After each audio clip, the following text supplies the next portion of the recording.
So the first topic we're going to talk about was the vertical angles. When you have vertical angles, you have two lines that are crossing each other, and the sides across from each other are equal to each other. You know, if we knew this was 40 degrees, the other side across would also be 40. They never touch. It's like you have a space in between with these vertical angles. So when you have to actually set up an equation for the vertical angles, they're just going to give you expressions.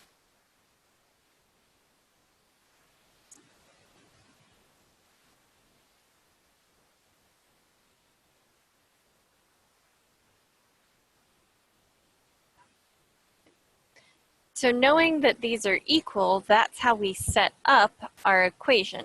We put them equal to each other. We say that 2x minus 5 equals the x plus 3. Let me double check and make sure this is the type of equation.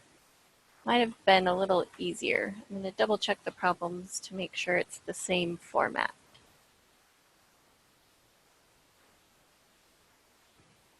Oh, yep, it is a little easier. I'm going to change this a little bit and say that this other side is 115 degrees. So the concept is still the same, even though the solving of the equation will be a little easier than what I had before. The concept is, since these are across from each other, they're equal, and we can set them equal to each other. And the instructions will always say on a problem like this to solve for x.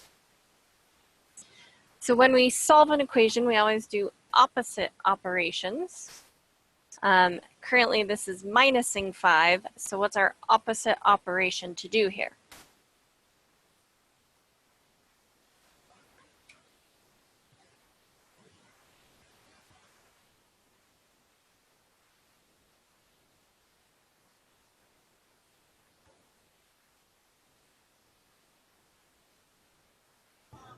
It's to add.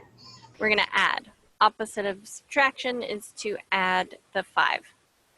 You can put it under here, or some people just prefer to cancel out the minus 5. As long as what you do to one side, you do to the other.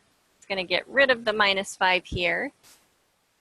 And so now we combine these. 115 plus 5 is 120. So now we have one last opposite. When it's a number next to a letter, what opposite do we use to get rid of the 2? Division. Division, good. So we divide by 2. Again, it cancels. The point of the division is to get rid of it. Yeah, that's 60. Yep. So does that make then more sense for the vertical angles? Does that answer the question you have? Yeah, it's kind of similar to the beginning of the lessons, actually, with the cross multiplying. I understand that right now. Yeah. Mm-hmm. Yep. Okay. Okay, so then the other question you had was inscribed figures. So this one, it's a little hard to do on a computer, so all we could do was really tell you the instructions. When they first started thinking about geometry and stuff, they had less tools than we have. They didn't have like a standardized ruler, so instead of using something with measurements, they only had a straight edge, which could make straight lines. You would, use your pencil to draw along the edge and create a straight line. Or they did have compasses, which you can use to create circles. So on the compass, one side you'd have the pencil, and on the other side it would be just kind of pointy, so you could stick it in the paper, and then it would rotate around to make a circle. So a big important part of geometry is they were trying to make exact shapes using only those two tools. So one set of shapes is called inscribed shapes. When you see the word inscribed, it's inside the shape, but touching, sorry, wrong spelling, inscribed. Inside the shape, but touching the edges of the shape. So if I have a circle and I just put a triangle inside like this, that's not inscribed. The triangle is just inside. Inscribed is when the triangle is as big as it can be in the circle without actually going outside.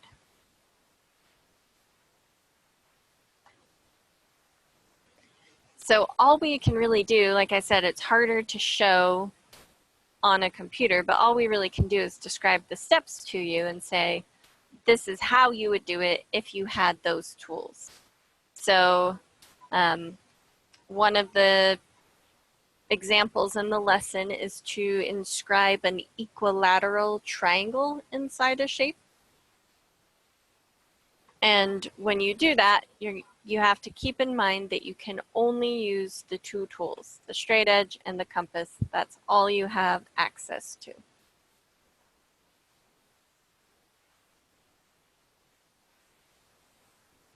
So the first step is to draw a circle.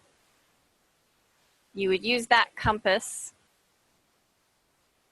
and actually draw a circle out using the compass. And actually I'm going to use the circle tools because I can't draw a circle very well by hand. So the point of the compass would have been the center of the circle, and then the pencil would have drawn along to make the outside. The next step is to use a straight edge to draw a diameter. So a diameter, let me actually write out the first step though. Draw a circle. Step 2 is draw diameter. And so you're never going to have to actually draw the shape itself. You're just going to have to identify what's the order of these steps. So diameter is a line that goes all the way across the circle. Again, I'm going to kind of cheat and use my line tool.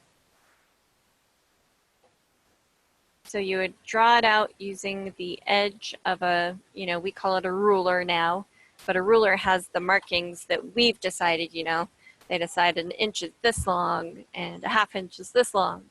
So we would only have a straight edge where we don't have any measurements on it. So all we can use it for is to create a straight line. So you would draw in the diameter. And I guess I should say the ultimate goal of this is to inscribe an equilateral triangle. I think I mentioned it, but I want to make sure we know where we're going. Equilateral. And when we say equilateral triangle, that means all three sides are the same length.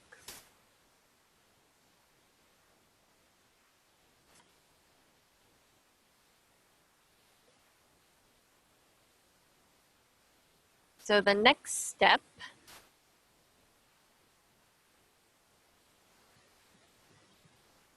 is you would put the tip of the compass. Well, we can label. So anytime you have intersections, this red line intersects the circle, we can give them a name. This point where they cross each other, that's point A. And this point where they cross each other is point B.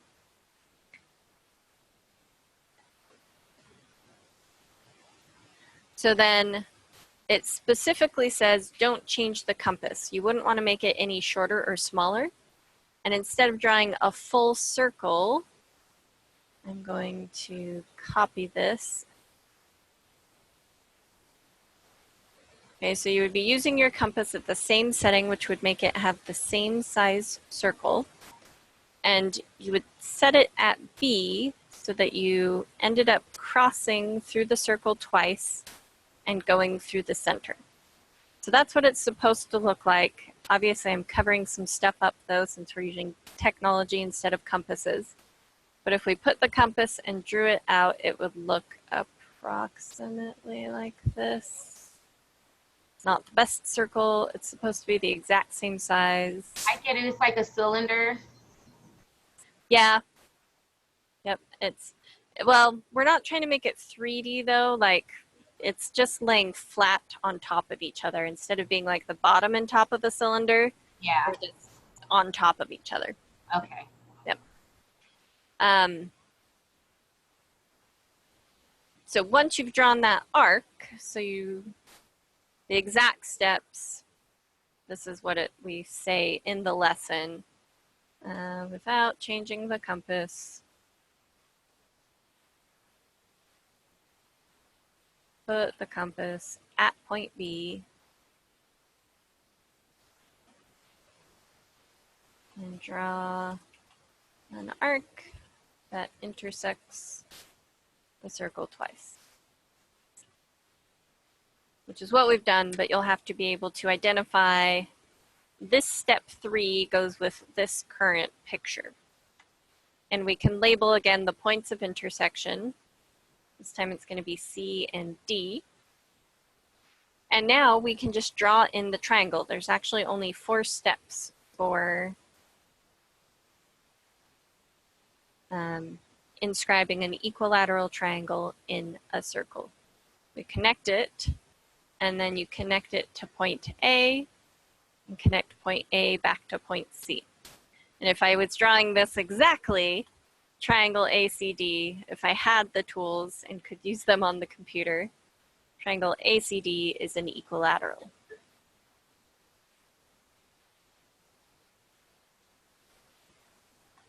The last step is draw in the triangle. So when you get to the assignment, and I'm just going to show it, I'm going to bring another internet page over. When you get to the assignment for this one, you really only asked 2 things. Which shape is a polygon inscribed in a circle? So the circle is the outside and the shape with straight lines is the inside. So which one of these are inscribed? We'll call it A, B, C, or D. The B? B.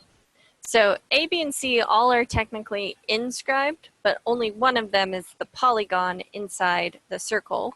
And we know D isn't inscribed at all. It's inside, but that's slightly different from inscribed.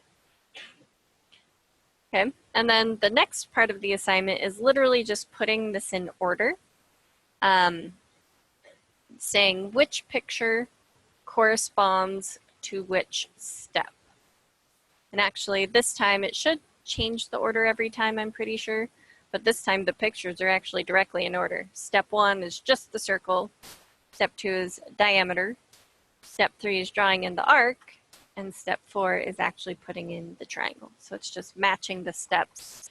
You're never going to have to actually use a compass or a straight edge because we're on a computer and we don't have access to those tools on a computer.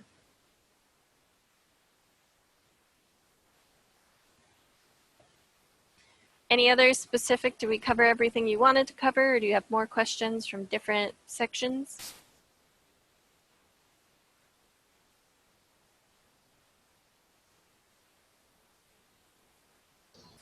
I believe it was constructing a congruent angle.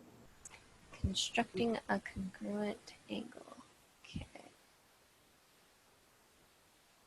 Let me find that lesson again. It was the one that had, actually, I think it was similar to the one we did at the beginning. Okay, so. Yeah, almost like the vertical angles, I believe. I'm not sure. Okay, similar to that. So, again, it's more going to be about can you get the correct order of the steps. Sorry, I'm trying to get back over to it and my page is being a little weird.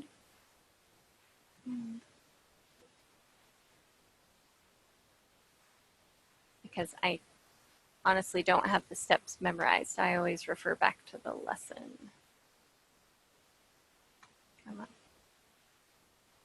Sorry, I have to refresh my internet page that you can't currently see so I can view the steps again. My computer is slow.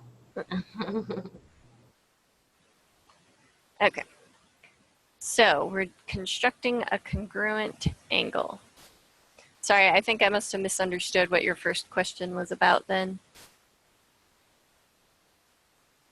Okay, so constructing a congruent angle, again, it's about matching the steps. If you had a compass and a straight edge in front of you, the steps to how you can draw two angles that are congruent to each other. You know, with a computer, I draw an angle and then I could just copy it and paste it. Maybe I can copy this and paste it. Copy, paste. There we go. And I have a congruent angle. They're the exact same size.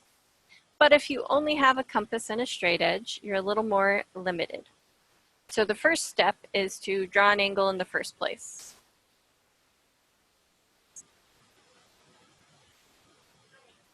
So when I draw a straight line, you have to pretend I drew that with a straight edge. There's really some sort of ruler-like device I used to draw that straight line. Oops, too far. And then I want to make an angle, and an angle is when you have two rays attached together. They start from the same point and then go out.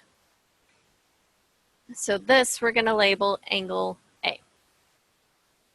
So here's our angle, and we want to make a copy of that angle. So now we need to draw a new line.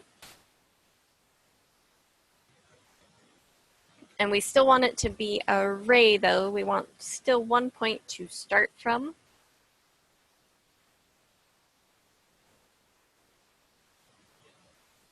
And I'm going to use a different color so we can differentiate between the two. So here's my new one. And notice it's not at the same kind of slope. It's not tilted the same amount. That's okay. An angle is the space inside between the lines. So as long as that space inside is the same amount, it doesn't matter if it's been tilted a little bit. So we drew a new ray, and we're going to label this one N for new ray. But we can't just randomly draw another side to that angle because we won't know it's congruent. We've got to do a certain set of steps in order to determine, hey, are these two things going to be congruent or not? So then you would put the point of the compass on A and draw an arc.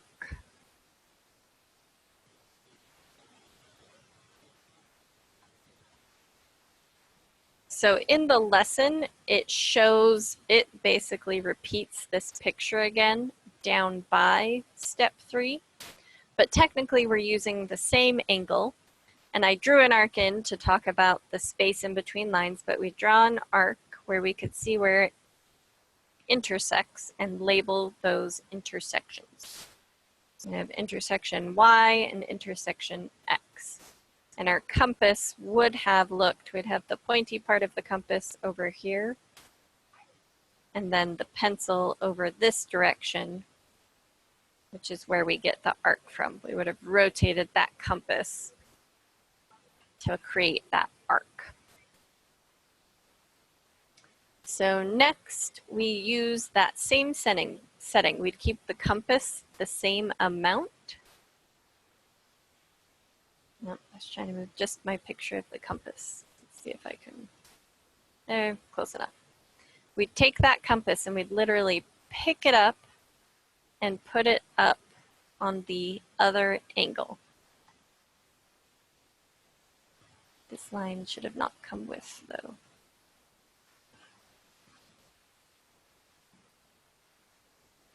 And we would use that same compass setting to draw the same arc. So arc YX, we're copying it over to this new angle, and we're going to label that intersection L. So that was step 4, and it's make the same arc off point N.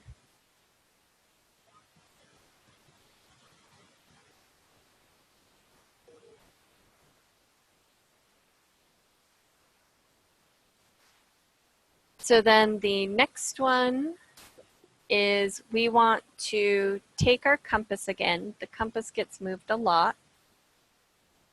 And we would put it on X, but we would adjust it. Since I don't actually have a compass, I'm just going to have to redraw my picture. But we would adjust the compass so that it measures basically the distance from Y to X. We would actually put the pencil, that's the pencil part, it's really hard to see. It's hard to draw out a compass, but that's the pencil part touching the Y. So you'd measure out from the X to the Y and put a little arc here to even show that you have it set up correctly. So measure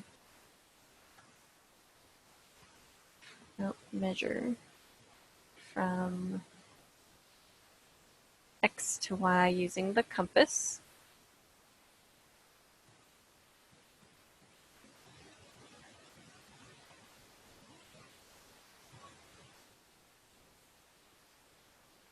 And then we would go make that same arc. We're going to pick our compass up again. I don't want to even try and pick it up. I'm going to just redraw it. We'd pick our compass up if we could. And we're going to use that same distance with the compass to create an arc up here. To create a new intersection up here, which we would call M.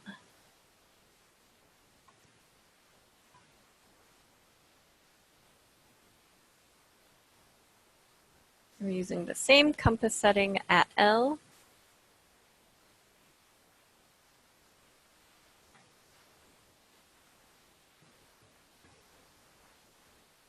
To draw an intersecting arc.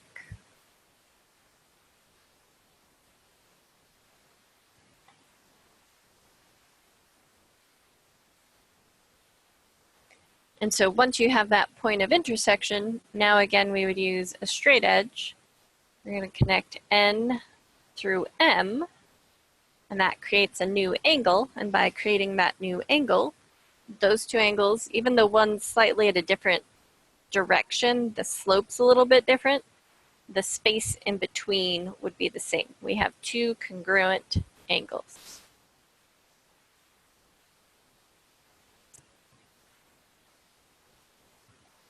So again, on the assignment, it's not necessarily about can I actually use the compass? We're on the computer, so it's hard to do that.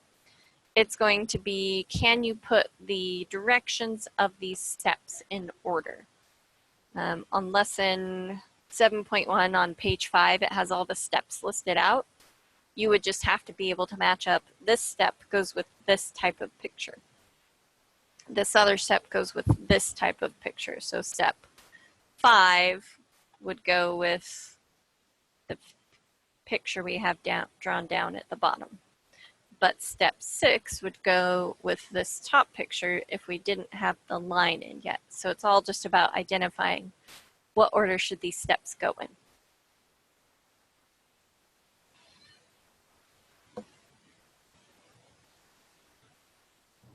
So step 6 will always be on top of step 5, or will they be rearranged in any other order? No, it'll always be in this order. It's just that my pictures here, I will bring this over again. Let's show the lesson. So step 5 will always go with this type of picture. It's going to be the angle with the arc already drawn in and then the small arc already drawn in. Oh, okay, I see. It's like almost like a pattern. Mm-hmm. Yeah. Yep. So then when you get to the assignment, it's all just about matching the correct order. Oh, I gotta hit start.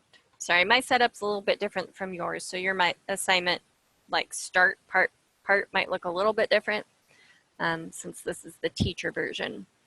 But like this one is actually what we just talked about.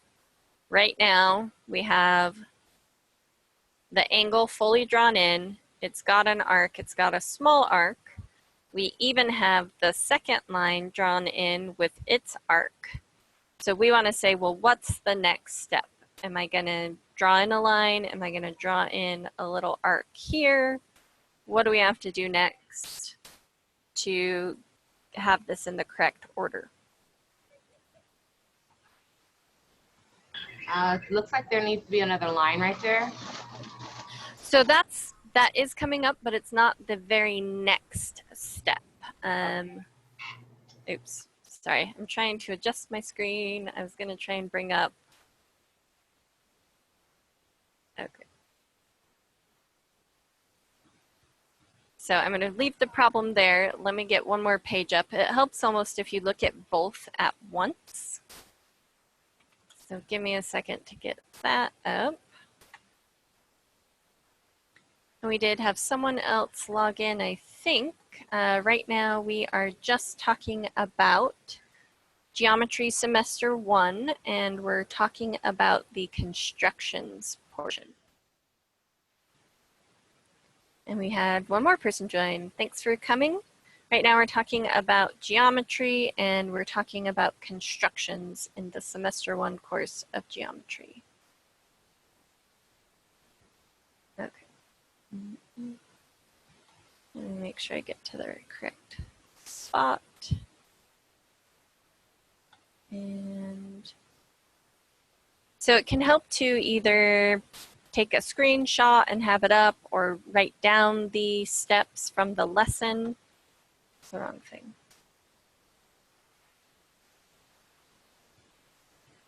Here we go. So if you look at this page when you have a problem involving the steps, so right now we have this completed picture, which is our step 5, but we also have a line, the second line, with the L marked, but we don't have a little mark above. We don't have this M mark. That means we're currently at step 6. Even though eventually we will get the line, it said directly what's the next step, not what's all the steps. That is such a small detail. Yep. Yeah, it is a small detail. That's the constructions are all about, these little small details about figuring out, well, where exactly is my picture at? So you might even want to bring up your lesson twice though and have your lesson on one side, or like I said, copy these pictures down or print them so that you can look at the pictures while you're looking at the questions. So like question 3 is a construction we didn't talk about. Let's see where it is in the lesson. But it is in the lesson. So we're looking for, because it said what's the next step, we want to find what picture matches this right now so that we know what would we do next. So what step matches the current picture? And that is step 2. That is currently step 2, so then what's the next step? Step 3 is to draw the arc above Y and X. Mm-hmm. Mm-hmm. Yep. Then step 4, without changing the setting, place the compass at point Y and draw the arcs over and below point P and Q. Yep. For the intercept. Yeah, so if they asked to like put it in order, you might have to identify all the steps. For this particular problem, we only needed step 3. We were done at step 3 because it said, what's the next step only? Okay. So does that answer all your questions about constructions? Yes, I feel a lot more confident. Yeah, I believe so. Good. So we had some new people join. Do you guys have any topics that you were hoping to get covered today?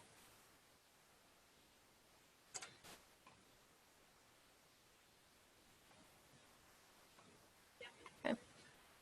So we have one responsive no new topics they need to talk about. I'll keep an eye out.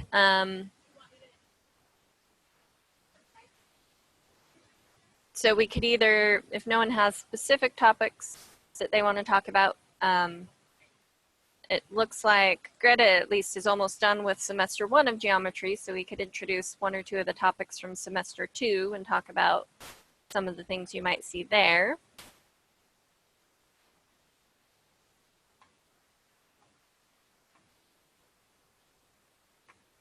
I'll set back up so we can see the whiteboard. So semester 2 of geometry, and again, chime in at any time if you'd rather cover a different topic. Get to the right.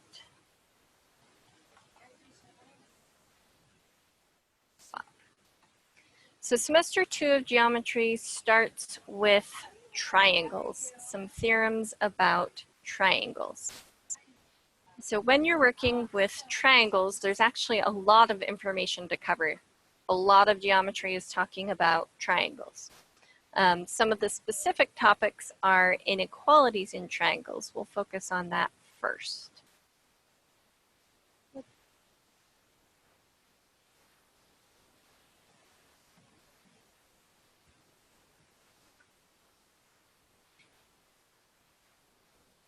So when you're making a triangle is a shape made up of 3 separate lines.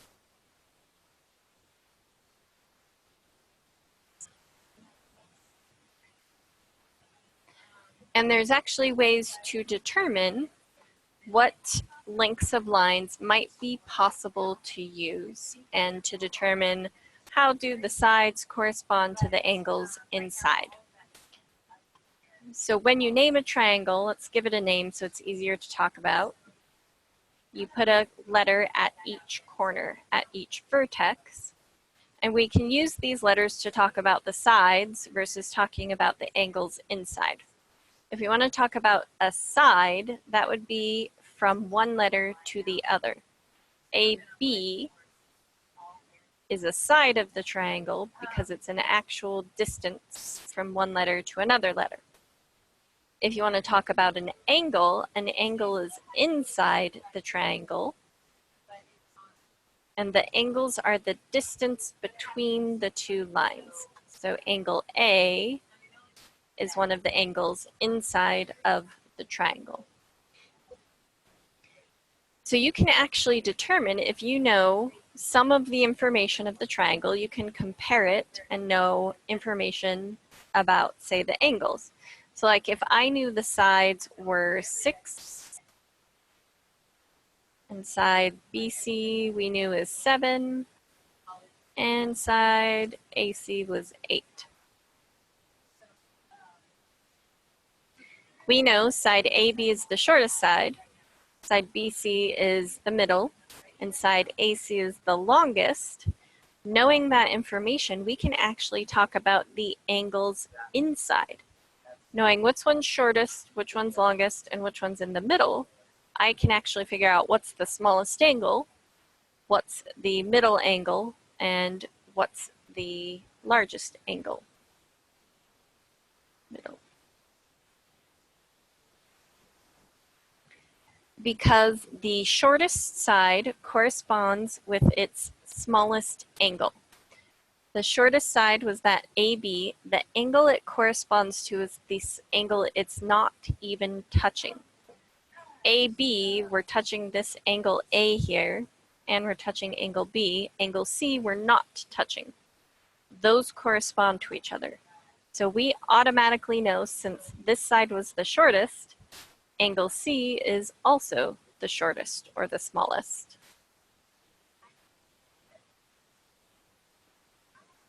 And we can keep doing that correspondence. Angle BC, sorry, side BC. Side BC was the middle. It corresponds to angle A. It's not touching angle A at all. So angle A is the middle.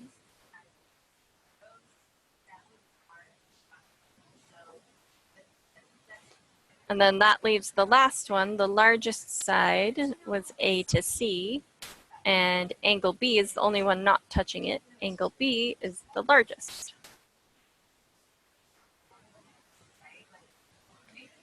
So the questions will give you either all the sides or all the angles and say, well, put all the sides in order from shortest to longest, or put all the angles in order from least to greatest.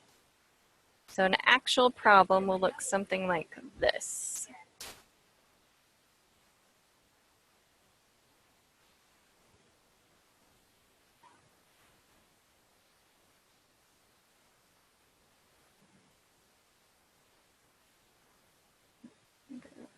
A, B, C.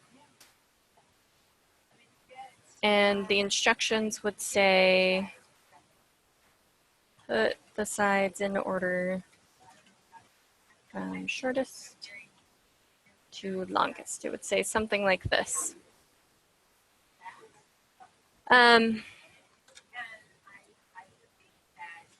So we have to find what's the shortest angle and say, well, what side corresponds to that?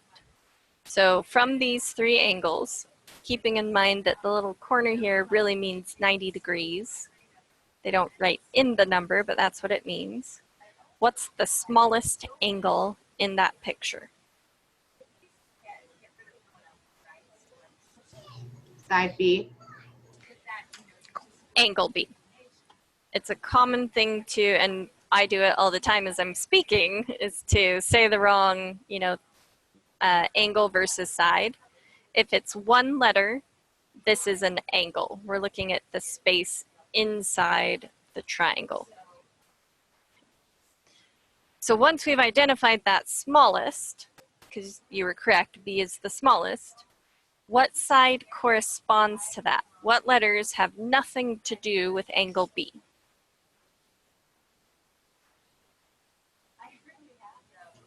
Angle C. So angle C is only one of them. Last time we went from the sides to the angle, so all our answers were only one letter. This time we're going to use two letters, so not just C, but also A, because we're looking at the side now that corresponded to the angle.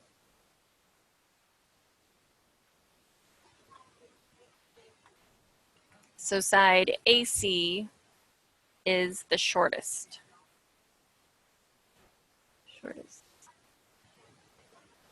Because it corresponded to the shortest angle. So our middle angle is the 55. That's our angle A. So what side does angle A correspond to?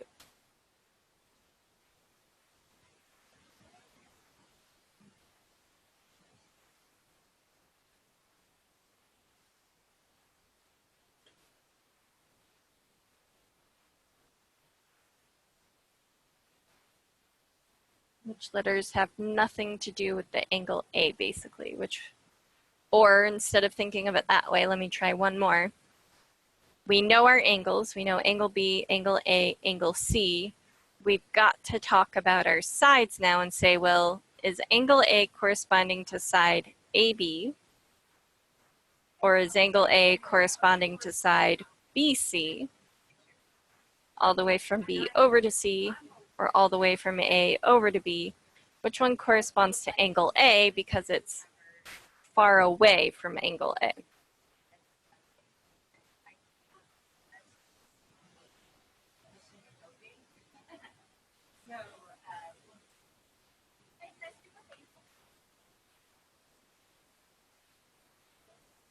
So which side corresponds to angle A?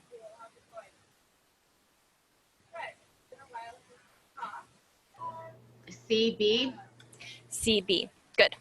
And I wrote BC, but saying CB is just as good. That's actually the same thing. So now we know side CB is the middle. So that only leaves one more side. Our biggest angle was the 90.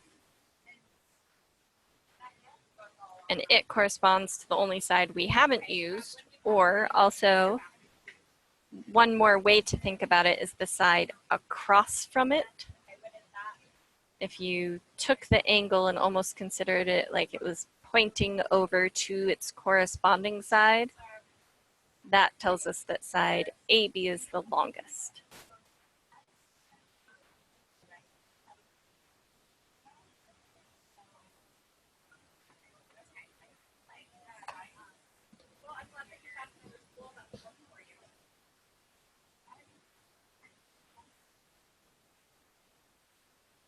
So our very first problem we did, I know information about the sides and I put the angles in order. This problem we did, I knew information about the angles and I can put the sides in order. Those are the two types of problems for putting the sides or angles in order. The other part of this section of inequalities in triangles is determining if you know two sides of a triangle or even three possible sides, could they actually make a triangle? Let's say we had one line that was only 2 centimeters long, one line that was 4, and one line that was 8. We'd say something like, can we use these three sides to actually make a triangle? Sorry, that random line was a mistake.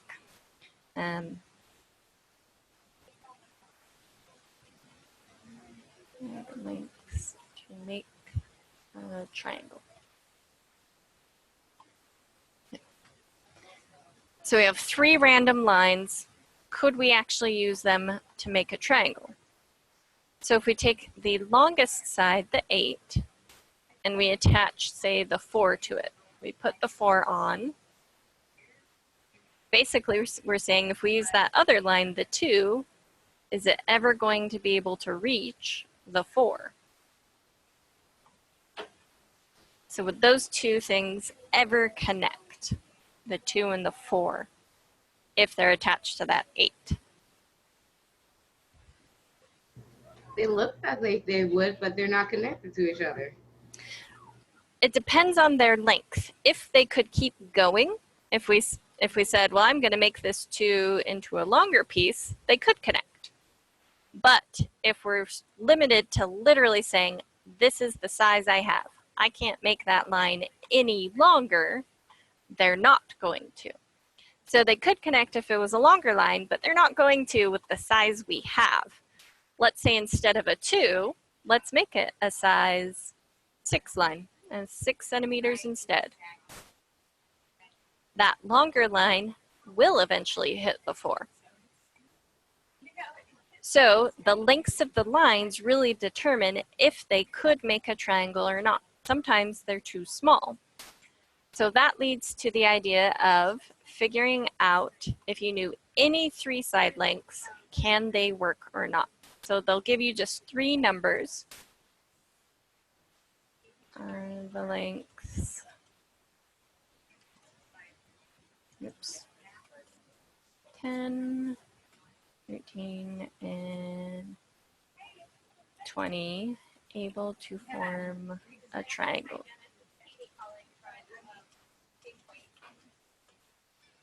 So instead of actually drawing out the lines, they'll just give you 3 side lengths. They'll say, could it form a triangle? And it was really all about the length. If our 2 smaller pieces were too short, it can't. If our 2 smaller pieces are long enough, we can. So the 2 smaller pieces on this one are the 10 and the 13. And the rule is if you add those together, they've always got to be bigger. They can't be equal.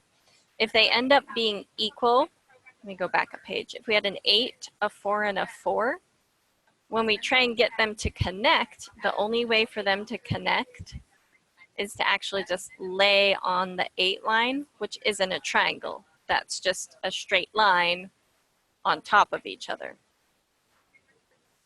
So the 2 smaller pieces have to add together and be bigger than the largest side. So we do 10 plus 13, that's 23. And then we say, is that bigger than the largest side, 20? So is that true? Is 23 bigger than 20?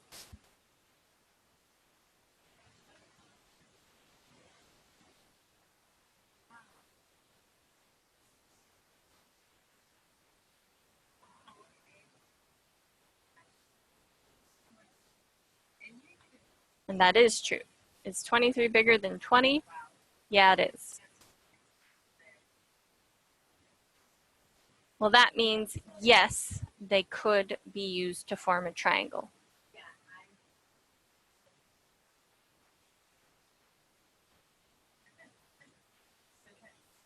if we had a problem like this,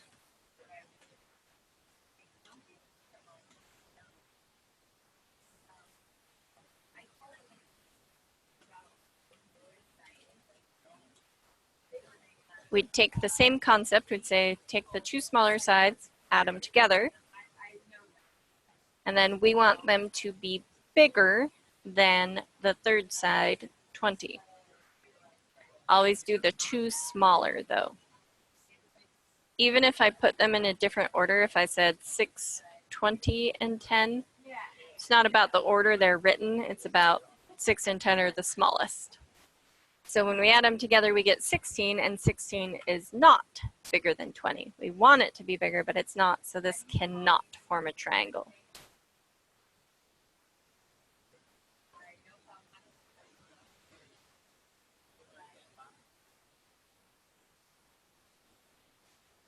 So that will kind of help you get started once you start semester 2 of geometry. That's the very first lesson of semester 2.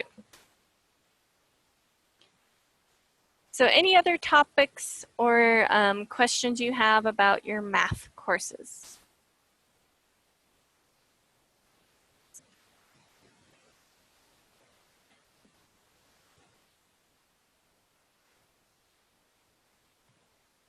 Not seeing any questions so far. So if we don't have any more questions, then we're going to end here today. There will be another there's this math live study session every week at the same time. It starts at 12:30 Utah time. So depending on what state you're in, that's 2:30 if you're like in Ohio or Michigan, or it's 11:30 if you're in Washington. We have people from all over, so got to cover all the time zones. Then we'll have this again next week. So if you have any questions next week, then come on back. Thanks for coming, and have a great day.